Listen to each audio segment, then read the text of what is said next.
did you even shoot a Jackass movie if you didn't get hurt, you know?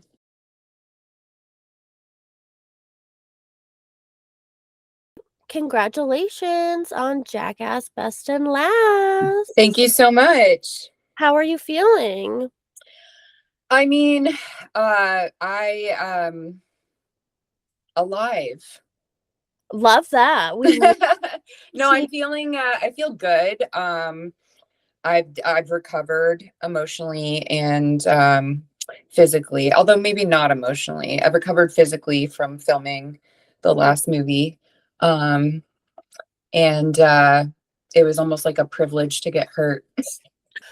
Were your stunts like were they bigger and badder and scarier than Jackass Forever? Well, I will say this movie, I guess I was more peanut gallery than stunt heavy. A lot of the movie is a different kind of movie. It's not new. It's not just new clips or like, it's not a new movie. It's a combination of old clips and stuff we shot for 5 days in February. I was I'm grateful to like be a part of the family and in the last film, and it was just so cool to, I guess, be a part of this chapter being closed of this moment in time. I guess you would call it our childhood. And it feels like we're wrapping it in a bow, but if the bow was barbed wired and big present was a taser, I don't know. It just feels yeah. So I feel like in this movie I really just wanted to be there to support Peanut Gallery, and I also wanted to go hard. I didn't know what that meant, but I remember telling Knoxville and Jeff, in this movie I want to go hard. And I guess at the time I didn't realize, like, this isn't necessarily that type of movie. It's more like, of course everyone went hard, but I think it was also more just like a celebration. And you know there's no way that me or the new cast could prove our spots, in a sense of like, we've only been around since the last movie, and these guys have been a part of this family for 25 plus years.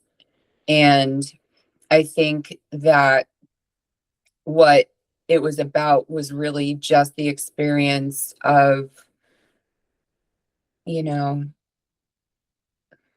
the end of Jackass and of what it was, and not not the continuation of something that's someone else's idea, you know? And so for me, it was just very much about being present.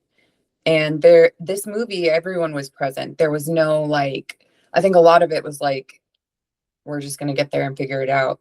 Nobody knows what they're doing. And you kind of have to find your own way. And for me, as a new cast member and as the only woman in the new cast, there's no game plan or direction or instruction manual for me. So I'm a comedian and I just like, being there for comedic relief. I'm very inspired by Pontius and of course Steve-O, and all of them. All of them are so funny. And so for me, I kind of just tried to use that to inspire the best parts of me. I had crabs hanging off my face. Crabs got me. They painted my face as a sun. And Knoxville had crabs hanging off my face. And then Knoxville wanted me, I think for the intro or the end, to get hit by the hand. He fell for the soup, Um, and when I heard that, I was like so honored, you know. I don't think when has a girl ever said I'm honored to get hit by a hand. I guess I might be the first one. I practiced for this stunt, you know. I had to take a whole day to, or not a whole day, but like a couple hours where Charlie, the stunt coordinator, was teaching me how to fall properly. Mm-hmm. And it was so cool. I mean, I was an athlete my whole life. So for me, I like doing things like that. And it was really cool. And I mean, the hand came down, like they had this whole contraption and the hand came down so fast. And it's like a heavy impact. And I'm like 120 pounds, you Mm-hmm. know? So I practiced for it. And then later that day, we're filming stuff. And Knoxville, they called me to set to film a bit called The Two-Man Wetsuit. And I was just stoked to get footage. You know, I kind of think for better or worse, I put too much trust in these guys. And um I show up to to the bit, and it's where they're having me get into a wetsuit with Poopies. He's the small spoon and I'm the big spoon. Oh So my we're god. in one What? wetsuit. Yeah. And he immediately farts on me. No. Like the wetsuit was already wet, and then he farted on me, and it was just like, I think we became like best friends in that moment. I don't know. Like if someone you're not sleeping with farts on you, you know, Yeah, there's two ways to go. It's either you become best friends or like you hate each other. there's no like, yeah, there's like a moment where you have to decide. Anyways, so we go to do the bit, and it's hard to explain, but in the trailer, you see Poopy's like kind of falling off this balance beam, and he has a dick taser on his penis naturally. And we go to do the bit, and we're supposed to like walk this balance beam, two people in one wetsuit, and we fall, and I end up falling on my back. He lands on my back, right? And then we get up to do it again. And again, I don't even know what the point of this bit is. Yeah, like I'm what's just like, I need footage, and I'm like trusting that, whatever. And then we get up on the balance beam and we do it again, and he falls on my back again. And I hit my head, but I didn't like have any injury from that. But I'm like, oh my God, this is a hard hit I'm taking. And so we do it again. And this time they're like, put a dick taser on Poopies. And so we go up to try to get the bit again, and Poopies falls on my back again, off this balance beam that's like lifted in the air, and we almost roll off the side of the hill.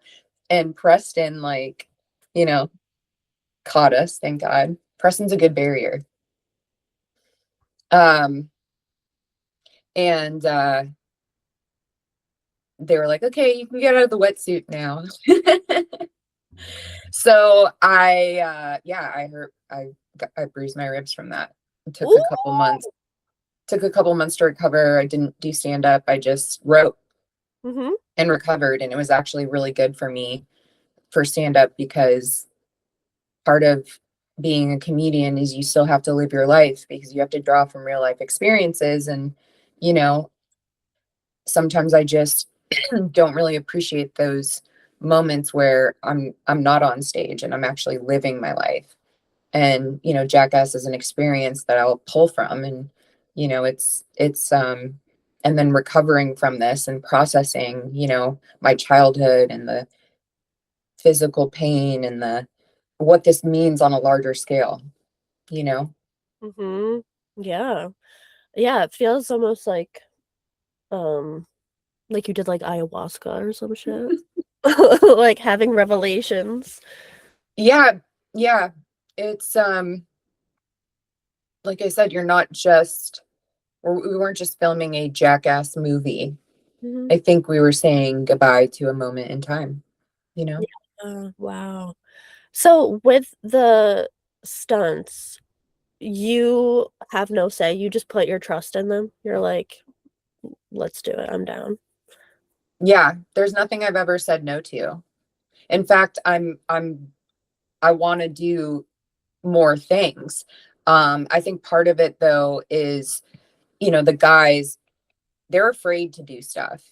Yeah, they're I mean, old. yeah, but also like, the whole point is them not wanting to do something and the fear and that.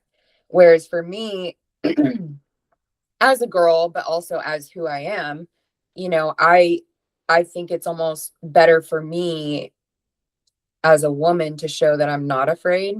Mhm. And I think that they're used to shooting, these guys who are like, you know,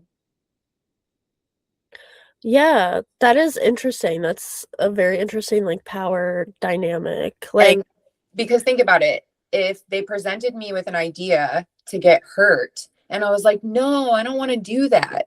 But then they kept pressuring me. There's that manipulation. There's the idea of like, oh, there's a psychology behind that choice. Mhm, Whereas, they always present it to me as I do have a choice. And every time I've said yes, because I I think it's kind of exciting to show pain in a different way, in a comedic way, for a woman through a woman's lens. You have ab to be very careful about how you show pain on women. yeah, yeah, I know, I think you might be, like, the sickest one of them all. Thank you. I've heard that. Yeah. Yeah. Which is really cool, cause I personally, I feel like I'm a sicko, but I'm more sadistic. I can be a bit like, no, not me," like, Hmm.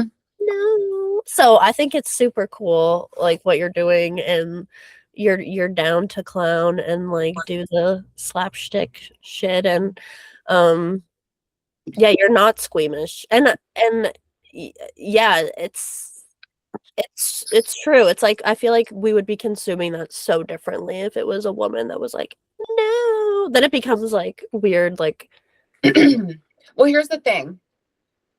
I'm not saying I'm not squeamish. What I think that women have been taught to do is in these moments is to kind of mask and hide those feelings. For me, I do have the I do have fear when I'm doing these things, but the fear could also be interpreted as excitement. Mhm, It's all about perspective. There's the adrenaline rush, right? And it's not just fear so much as it is curiosity. mhm. Yeah, like, how much can you take mentally and physically? Yeah, you're a little psycho, I like it. So how do you, like, get into that mindset? Like, obviously doing stand-up for so long, like, that in itself is kind of, like, sadomasochistic, Mhm. 'cause you expect to bomb, and you really have to, like, prepare yourself for that and learn how to ground and recover after. So do you feel like your experience in stand-up, like, really helped you with doing the stunts in Jackass? Like, with that kind of preparation and, knowing already, like, you can take it. Yeah, maybe not, like, on the physical level, but certainly mentally, like, you've been around the block, so you're like, "This is, like, how would you say you prepare and then recover?" Mhm. I mean, how does one prepare for Jackass? I think one has to be diagnosed with some kind of mental illness for sure. And it's not even saying that negatively. It's like people use humor to cope, you Mhm, know, pain to cope. We all cope differently. I think for me, it's not just stand up. I would say stand up is what taught me to handle the pain and channel it into art. I think my life experiences that I've gone through that have been painful have prepared me to do the things that I do on Jackass. Because for me, the most painful moments in life are not from physical things. Mm-hmm. For me, with my mental health, I have borderline personality disorder. I don't know if you know much about that. It's intense moods and emotions. And for me, the way I experience these emotions and these feelings, it's sometimes worse than any physical pain someone could ever go through. And what is challenging is that it's not like something you can see. Mm-hmm. It's not like an open wound that I'm walking around with. And a lot of people don't understand it. And so when people look at me and they're like, oh, you know, like, how could she handle that? I think there are people out there who understand that sometimes physical pain is more of a release for the emotional strife that you're going through within. Mm-hmm. And also for me, so is comedy. So I will be going through something so painful internally, and no one would know. The audience wouldn't know, you know, maybe my family or, well, my boyfriend, my family won't even know. My ex, who learned a lot about BPD, knew what I would be going through. And sometimes, even right before I hit the stage, I'm like crying just from whatever I'm going through.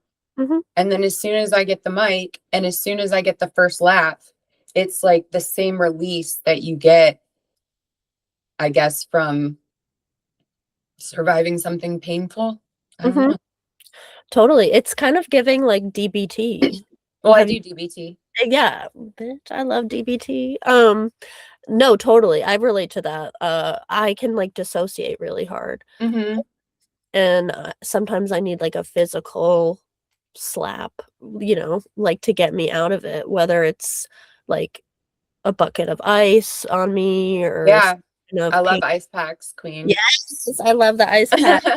No, Yeah, totally get that. Like that's yeah, you're literally Jackass's DBT. I really am. Yeah, you're conquering your DBT skills with Jackass. I'm obsessed with that. Thank you. Um, was that like is your BPD and other kind of mental hardships the inspiration behind the name of Rachel Interrupted? Yes. Obsessed. I love Mm-hmm. I love Girl Interrupted. Me Uh, too. yeah, who's your favorite character? Um, I mean, obviously Angelina Jolie Mm-hmm. and uh Winona, Yes. because she was diagnosed with borderline. And I really think back to that scene, I don't, what year was it even in the I think 50s? yeah, I think it's like the 60s, 70s. Yes. Yeah, Mm-hmm. correct me if I'm wrong, but she's in the doctor's office with her parents, and the doctor's telling her she has borderline personality disorder. And she goes, borderline what? You know? And for me, I think a lot of people don't understand the diagnosis. Mm-hmm. And also, I think they want to label it something different. I forget what the new term is. They're always trying to rebrand mental illness. I You know? know.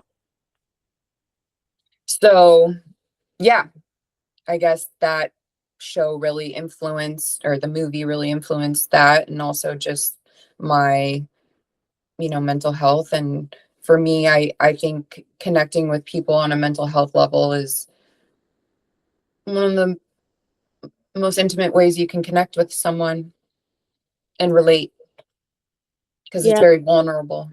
Mm-hmm. Yeah, and you have to show up for yourself since it's not visible. Yeah, no, I feel like that's really cool. And I think some like I think other members of Jackass have like spoken on it, obviously, like, specifically in terms of, like, substance abuse and addiction. Um, but again, you know, boys, they're conditioned to, like, speak about these things in a very different light. So I think having your, like, feminine energy and approach is, like, really lovely. Thank you. Not only badass, but, like, important, you know? Also, I stayed at the mental hospital that girl interrupted is about. Where's that one? It's called McLean. It's in Belmont, Massachusetts. I had a friend that go there. I dropped her off there. I went to UCLA when I was 12, psych Mhm. ward. Yeah. Nice. I'm a graduate from UCLA, Yeah, no, literally. psych I'm ward. proud alumna. Yeah. Um, it's beautiful. I'm always like, if you have to go inpatient, like, go to It is McLean, a beautiful place. Yeah. right? It's so I dropped my friend off in college there. yeah, I love it. I'm like, I need a girls' trip, me and my girls. Just need to Yeah. go be a little sad. Girls trip to the ward. Yeah, love it. Oh, what do you personally consider to be Jackass's best? I know you like the second movie, Jackass Of number. course. Do you have any favorite stunts that they did, like ones that just you feel like altered your brain chemistry? I mean, I always loved the public pranking. I loved I love Bad Grandpa. Irving Zisman is my grandpa. Um I loved Terror Taxi. It's not even in this movie, I don't think.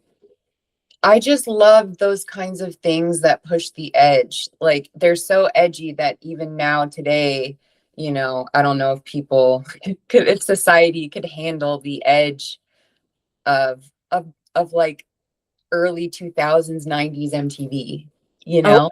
God, no way. It's like kids these days, it was just like they couldn't handle it, you know? No. No, absolutely I not. love my favorite, and it's in the movie. I love the scene where they have uh the note from a girl on the hotel door. Like these are my favorite types because what I love to see is how they can get them with the same bit, which is so stupid. Anyone could do it. You know Mhm. what I mean? And it's just so funny because even though it's the same bit every time, it's how each person reacts. Mhm. And what I love about the guys is they all react in their own ways. Like you can just tell, Lance is going to throw up, Aaron's going to say something ridiculous that they're probably going to get annoyed about. Like, there's like Pontius is going to say something hilarious and iconic that only he could come up with. Um, I love when Steve-O does gross, disgusting things. I think that most people look at that and look away and can't watch that stuff. But to me, it's just art. Yeah, period. I I just there's I don't think people I think, average people are like, oh, look at Steve-O putting stuff up his butt or out of his butt or getting vasectomies or jerking off in airplanes. I mean, he's offering he's offering his body to science Mhm. and art for Absolutely. our pleasure, Yeah, you I would know? say he's a performance artist. Absolutely. Yeah. So, but I love and I love Bam. I loved him with his parents and all the pranks he used to do. Yes. I went back and watched all the old movies and the shows before we filmed this one. I did it last time just because it gets me in the mode and Mhm. and in the right headspace to be around them. And one thing that was really interesting this time around was when I got to set, it was just how obvious that we've all gotten older, you know, and doing stunts back then is so different than them doing it now. even how they look, how they act, how they react to pain, like how you see them offset, you know, how they recover when the cameras aren't filming, you know? And yeah, I mean, I just there's ways too many things to even like what is my favorite? They're all so good. I mean, in their own every all of it, you know. Also another one. I love when Dave went poop in Home Depot. Oh yeah. That really inspired me as a kid. Um I would check the toilets when I would go into Home Depot, Hoping for a poop. hoping but also, you know, curious. No, what if I just Yeah. a little plop? I love the public pranks. I know people now, you know, it's kind of been ruined by internet culture, but I really think Jackass did it in a way where it wasn't necessarily harmful to a person. Mhm. It was always out of like the jokes on them. It wasn't about hurting people or um it wasn't about hurting people. It was more like scaring them in a way that we can all laugh at that isn't like really scary, you know? Yeah, no, absolutely. I know, I love the public stuff. Having been like I was a sex worker for a while and I used to film like content and stuff. Like even in that industry, like anything public is super like taboo now and like no. Um Yeah. yeah, even if you're not harming anybody or like Mhm. being out Mhm. in, One of my favorites is the high five, you know. of course. Classic. Classic. And you got to get slapped. That's amazing. At least I got to experience practicing it, you know. I got to get hit by the hand. Yeah. Yeah. God's hand, if you Yeah. It was in God's hands. how are you like celebrating? And I have some products coming out, Mm, cannabis inspired. And I've just been really focused on creating my own content and doing my podcast. You know, I have some projects coming up that I'm going to be a part of. I am just kind of celebrating this new time in my life. When I shot the last movie, I was in 3 years into stand up and I was still kind of like figuring my way out in this new world of comedy and entertainment. And now I'm 10 years in and I feel like I kind of have more of an idea of where I want to go hell yeah. and what I want to do. I'm going to go back out on the road. You know, I have so many things I want to do this year creatively that I feel like without the time in between that movie and this movie, I wouldn't have been able to do the stuff I need to do now. Mhm. And a lot of that is just processing pain that I experienced when I was a kid and the trauma and processing, you know, the pain from life. Mhm. And that's what Jackass kind of teaches you and what I got to experience is that pain is so much a part of life and without pain, you know, there would be nothing to like look back and laugh at. That's the thing is that's the beauty of pain is as soon as the time, you know, there's time that needs to happen before you can actually laugh at that and heal. And through that laughing from the pain, there's healing. Amen. It also makes you a much more interesting person. Yeah. I'm like, thank God I'm severely traumatized. Yeah. Because I would be so boring. I know. Um, and also too, like, because you've been a Jackass fan since it came out. Yeah, I was an MTV kid. Yeah, like I feel like that must also be so healing to know that your teenage self would love you now, Yeah. look up to you. Like Oh, that's 100%. not I everybody mean, can do that. yeah, like you know, I think about a lot to myself, like if I could go back and talk to my 15-year-old self. And I actually was reading my journal from when I was 17 because when I was when I was in my senior year in high school, I got sent to one of those schools in Utah. Mm, Um, it was lockdown, a therapeutic Damn. lockdown, troubled youth program. Mhm. And one of the most painful times of my life, I would say, you know, I was, I left everything I knew from home, and my parents sent me to a place in Utah that a place I'd never been. And it was very traumatic at 17. And I remember the first 4 months I was there, I cried myself to sleep. And the only thing that I had was my journal, you know? And so I was looking back in my journal yesterday, and you could just see the pain that I was in and the grief, and also all the things I would get in trouble for. And I remember we would have to have these like process groups if you upset someone in school. And I had to process group with this girl and with a couple of the girls there for making fun of people. Mm. All of it was like I was just trying to be funny, and like I had upset, and it's like you can clearly see me becoming who I am. It was Mhm. always a part of me. And I feel so blessed that I captured that moment in time, that there was no internet, there was no video. Like I have pictures and I have my own writing, Yeah.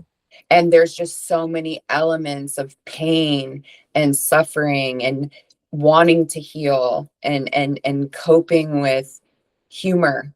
Mhm. But the whole theme of that time is pain. Yeah. That's really interesting. I saw like one of those like infographic like memes on Instagram the other day that's like oddly deeply touching.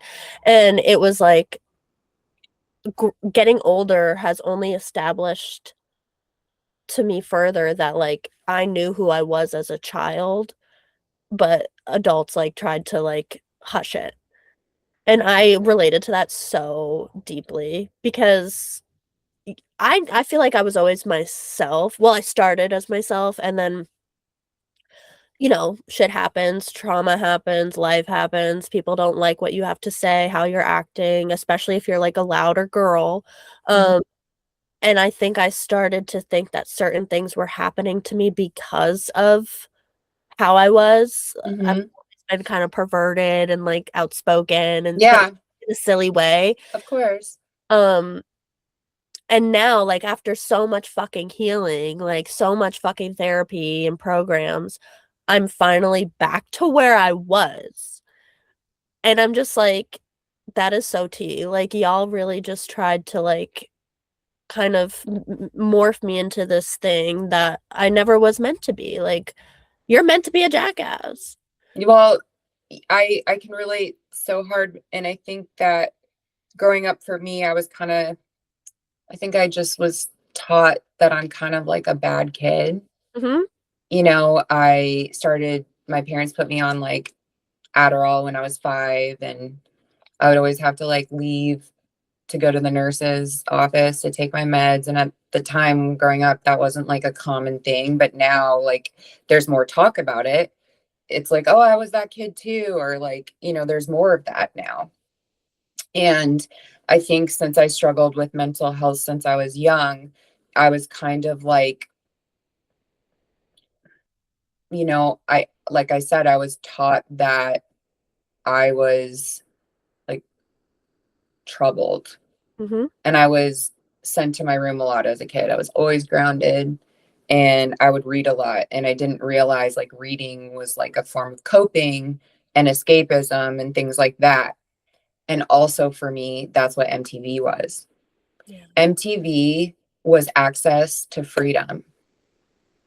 And I remember looking in my journal, and I had a therapy assignment, and it was write down your values.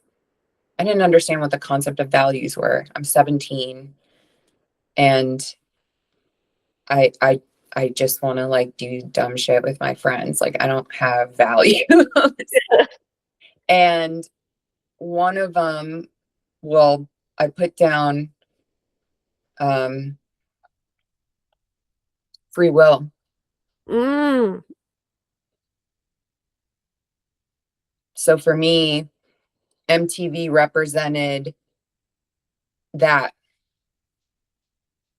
It felt like there were no rules. It was like the kids were making the rules. And I lived in an environment where the adults always made the rules. And it's because they said so. Mm-hmm. Wow. And you grew up in Las Vegas, right? Hmm. So what a interesting like dichotomy. It's like Hmm. you're being told like these are rules, but then you're in like the fucking hellmouth of America. Hmm. Yeah. Do you think if you'd been a boy, it would have been any different? I think about this because I'm like, I, my dad, he had two sisters and he had two daughters. And a part of me is like, I wonder if he would have, I mean, it's a kind of like a dark thought. He obviously loves me, but I wonder what my dad would have been like, or what it would have been like for me if I was a guy. And I feel like I would have been the same exact person. I mean, I grew up playing basketball. I loved, I wore skater shoes. I probably would have been a skateboarder. Um, and I liked all the same music as, everyone. There really wouldn't be much other than I feel like my physical appearance would change because I think I possess a lot of masculine qualities like comedy, being outspoken. These are considered male masculine qualities. And I think that my mom also exhibits that. Mm-hmm. So I think, in a sense of, yeah, maybe I don't physically look like a boy, but sometimes I feel like I am one of the guys. Totally. I But I know. just look like this. Sorry, I'm so hot and sexy. I always Sorry. look like this, you guys. I literally grew up. I had a mullet. Like I looked like a cartoon. Um, how is that like with your mom? Because I know you guys are filming content together. Yeah. Do you talk to her about these things, like the pain and the hurt that you dealt with? Or is it kind of better to just like not talk about it? My mom, I went and stayed with her after I got hurt, and she knew what happened, and she doesn't like really question my choices in this. She understands how I got here. Mm-hmm. So for me, I also know that with my mom, she has everyone has a nervous system. And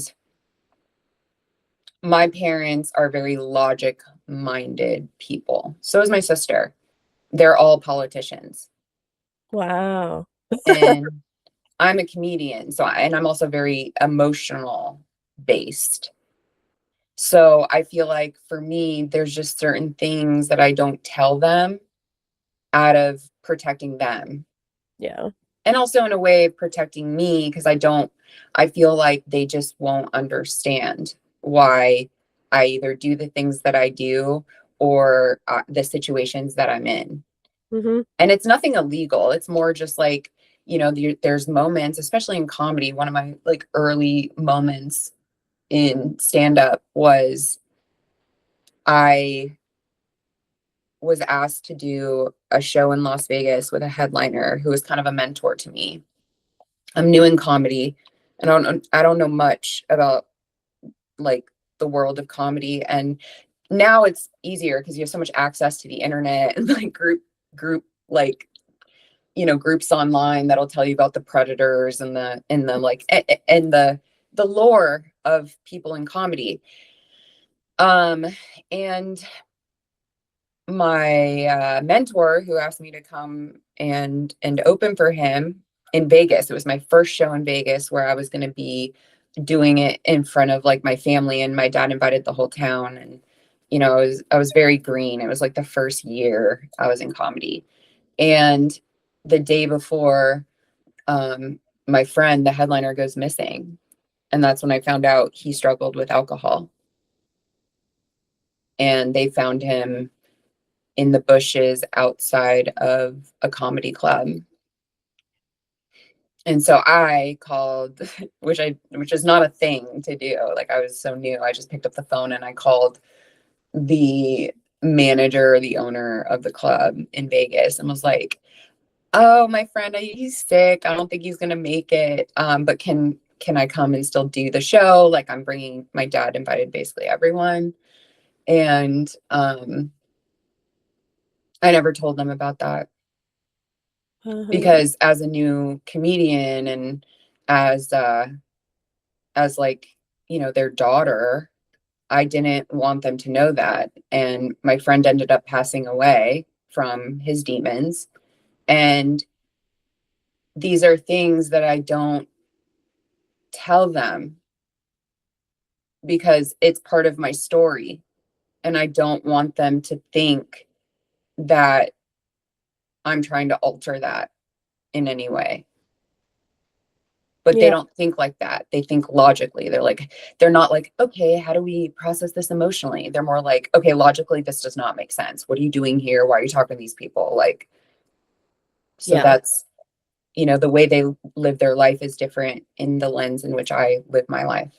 How did you get into comedy? Like, Mm-hmm. how did you make that choice? I'm gonna I mean, I've loved comedy my whole life. I was always told I was funny. Like, I even have a picture of me holding a hairbrush that I posted a couple days ago in the kitchen of me doing like a stand-up bit. So cute. And like, I have another picture of me when I was in first grade behind the microphone. It's all on my Instagram. And I have other things that from my childhood that just, like I said, even in my journal from when I was 17, where it's like I was always making fun and I was always cracking jokes. And when I got to college, as soon as I turned 21, I started going to stand-up shows. And even when I was in Utah, you know, when you were there long enough and earned enough trust in your program, you could go, they would take you out to do things in the town in Provo, and one of those was Second City, or what I think that was what it was at the time. So I was always exposed. I did drama since I was a kid. My mom always put me in drama. I loved drama and improv as a kid because there I was always like coming at it from a comedic lens. I never really did anything serious. Like, I was always the comedic in everything that I did. Mhm. And I just remember that feeling of like, oh, this is like what makes me feel good. This is what validates me in the world in which I live, where I'm just getting rejected from everywhere. So comedy was always there. And I went to school in Florida. I have a master's degree. I made several appearances at a college shows around the country. And I have worked since I was 15. I worked throughout college. I ended up getting a job in marketing when I was in college, marketing in an organic pizza company. It was perfect for me because I was a stoner. And then I wanted to move to LA in 2013, when I was in my 20s, early 20s. And I called my mom and I was like, I want to move to LA. And she's like, it's so hard to live in LA. You're never going to make it. Like, you know, like just like my mom's logic mind, you Mhm. know, she's not saying it to discourage me. She's trying to protect me from failing. And I just was like, I'm going to move to LA. Like, I knew inside of me. My dad grew up in Van Nuys. LA was always there. And I was, you know, I got here in 2013 and I tried to do stand up when I first got there. It didn't work. Like, I tried to get into the world, but I just wasn't in a good place. I was in a bad relationship. And then 3 years later, I, well, I applied for a job in 2015 or 2014, since I had a marketing degree, on LinkedIn for a job at Levity Entertainment, which is the company that owns all the improvs across the country. And it was for a social media position. And it was perfect for me. At this point, I had my own, like, I started my own social media business in Florida. I knew how to market anything. I market, like, I could sell ice to Eskimos. I worked at a tanning salon when I was, you know, in college. Like, I can literally market anything at this point. Oh yeah. And then it was like, oh my God, this is like marketing comedy. It just makes sense. Finally, I'm marketing something that I would like to market, you know? And so I get hired there, and I'm the social media girl in this corporate job, and I'm so not corporate. Like, even I was never corporate. I just tried. I never dressed corporate. I never act corporate. I would always show up stoned. I would get my coworkers high. Like, I would leave early. Like, I just, I would get the job done, but I just like did it in my own way. And I was working corporate, and I told them I wanted to try stand up, and they hired me to do bartending at the Hollywood Improv in 2016, which they don't hire people like me. One, I'm not a trained bartender, and two, the bartenders there are like 100 years old, and they've been around since like the beginning of comedy. So, that was really cool. And that's when I started doing mics. And one of my first mics was, they didn't let you, if you were working, go up on stage. So I was behind the bar at the Hollywood Improv in the lab, the small room, trying to just do 3 minutes, and everyone had their backs turned to me. And it was just like, my journey into stand up. At that point, I was going through another breakup, and I just felt like I had nothing to lose. And like there was something screaming inside me that was like, get on stage. I was already in the scene, and it just was like, you need to get on stage. And I got on stage doing a mic, and I was hooked. You're recently single. Are you having kind of one of those moments again where it's like, I have nothing to lose, let's tunnel vision in? Or how are you dealing with that? I know you said you're not dating, which I'm not fucking dating at all. I have been in codependent relationships for probably 24 years. I've probably had a boyfriend since I was 15. My last relationship I was in was with a guy, a comedian, for 7 years. And he's probably the best relationship I've ever been in. We love each other. I think that, I am at a point in my life where I'm trying to shed old habits and old ways and old patterns. And for me, we started dating at a time in my early 30s. And I think people don't realize, like, your 30s is when I feel like you really start to process your life. Because your 20s, you're still getting traumatized. I mean, you're still getting traumatized in your 30s. You're always getting traumatized. But by your 30s, you're able to like look back at least at your childhood with some perspective at this point. And then your behavior and your experiences in your 20s that lead you to your 30s. And then you start to see the patterns and the situations and like, the themes and the peoples you date and the friendships and like, just how your trauma manifests itself. Yeah. And the last movie my 30s have been just very challenging mental health wise. I could have gone to the mental hospital numerous times, and I probably should have, but I didn't. And I somehow managed to get to a point here where I'm at, where I feel good about myself. Like I wake up and I'm like, I love myself. I love my body. And I love where I'm at because I feel like I really can handle the pain that life gives me now, not just physically, but also emotionally. And so when I met Matt, I told him very early in our relationship, like honestly, on the first date, I have a joke about it that I told him I had borderline. Because at this point, I'm aware that I have it. I'm in my early 30s. And in the past, I've dated guys who didn't understand my mental health, and I also didn't. And so to be with someone who not only loved me and then did research to the point where he knows more about borderline than I do. Hell yeah. And I think that we're both comedians, and comedians are some of the most obviously traumatized people in the world, some of the most intelligent people in the world, because you have to be intelligent to be able to write and process and turn that into funny. It's like, and so I started dating him within my first couple years of comedy. And I think for him, he became obviously a mentor and also a caretaker. Yeah. And for me, I just feel like we got into this codependent cycle.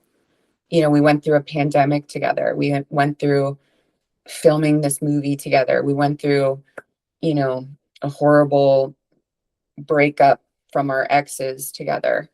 We went through moving to a new state together to Austin and the writers' strike. And, you know, COVID took away our jobs. That was in the first couple months of our relationship, was so much loss and traumatizing things. I mean, we started dating over the summer in July before COVID. And then like COVID was happening that winter. Yeah. And then we moved in with each other. And then we moved in with my parents. And then we moved back to LA. And then we moved to Austin. And so for me, I've never had a relationship where I have nothing bad to say about him. And it sucks because it's like, we love each other. I love him. I would love to end up with him. But more than anything, I would just love to be the best version of myself. Yeah. So That's a beautiful thing. I know. I'm rooting for you guys. thank you. Do you guys still stay in contact as friends, homies, or you think it's good to just We have a cat together. Uh, Oh, he's with him. And we do communicate. And we're just figuring out how to navigate this new place in mhm, this in our lives that we're in. And he gives me a lot of grace and love and support, and neither of us are really looking to start dating anyone, even like going back to us. So I think one of the most beautiful things that we've done to show each other we love each other is to give each other space. And so within that space, we've both been able to like kind of grow and become independent. And I think, you know, a lot of people don't realize that we get into relationships not necessarily because of the right reasons. It's like people don't realize you're getting into a relationship to fill a void within yourself. And that's why it doesn't work out and you end up, you know, in these unhealthy cycles.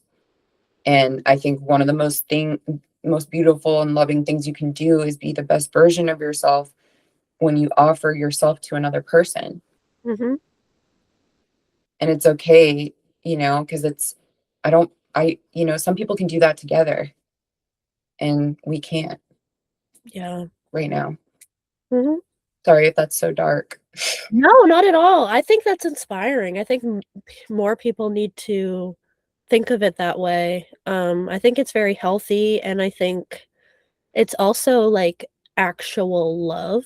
It's kind of romantic, right? When it's almost worse because it's like we both love each other and would like to be together, but there's other things that are in play right now. I mean, we physically can't even be in the same state right now.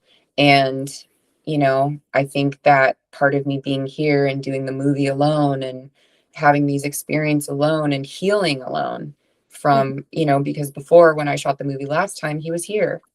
You know, he was driving me to set. He was, you know, picking me up and comforting me with my wounds and and just there through all the some of the most emotional times of my life. And he loved me through that.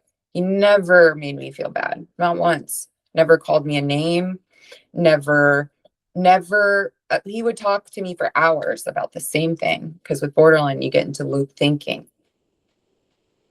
And so for me, I think that if you have someone in your life like that, even if you dated them or not, for me with borderline, what I struggle with and what people who have it struggle with are fear of abandonment and rejection. And that's where my fear comes from. I kind of operate from that. And I didn't realize that that's where I kind of operate from. So when people look at me and they're like, oh, she seems fearless. No, I'm a walking ball of anxiety. I have a crazy nervous system, but I've learned how to like just kind of power through it. Mm-hmm. So for me, it's like if you have people in your life who love you for you, it's like cherish them, and boundaries are healthy. They are. Yeah, they are. No, that's beautiful. I'm rooting for y'all, Thank and you. I'm sure it'll work out because you genuinely care and love each other, and Yeah. that's really what matters. Is that you love each other enough to like want the other to be well. What what does help you like with your BPD? Like what's been the most helpful like keeping you grounded? I know you took a break from weed. You're back to smoking weed. Mm-hmm. Do you think that helps you? Um, I My think for relationship changes I with huh? my relationship with weed changes like every few years. Yeah, I think that I mean, I think that I will say for me, it's not obviously just like a pleasure thing. I definitely think I use it as medicating. Some would say self-medicating. Um, I do have ADHD, and I've noticed that with my brain, my thoughts are just like cars on the freeway, just like passing. A lot of traffic.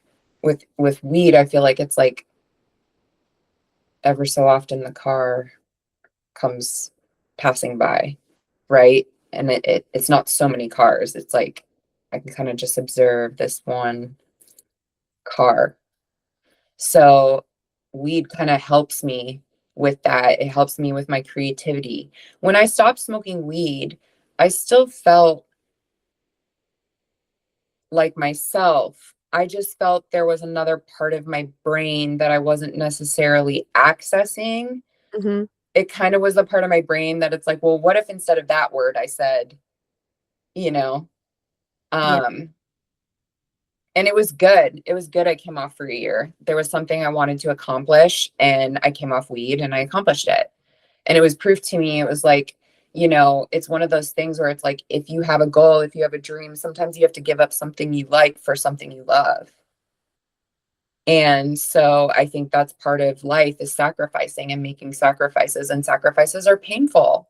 Mhm. It is. I felt like I was leaving a community that had given me so much. I worked in weed. It was my gateway into comedy. It's like, so again, I feel like there's just so many times in my life where I'm leaving this old version of myself and then I'm becoming this new version, and but there's still traces of me. And so for me, weed kind of allows me to like take a step back, slow down, think, how can this be funnier? How can this be more creative, bright, colorful? Mhm. Exercise is important to me. I love lifting weights. I think I like the feeling of being strong. I've been through a lot with my body my whole life. My whole life, my body has been just a work in progress. And lately, I've noticed I get a lot of flack with my appearance now. And I'm not complaining because I don't really let it bother me. It can just be kind of overwhelming. Um, with being on psych meds your whole life, and being your own guinea pig. And when you're a kid, you don't have really control over what meds you're put on. Right.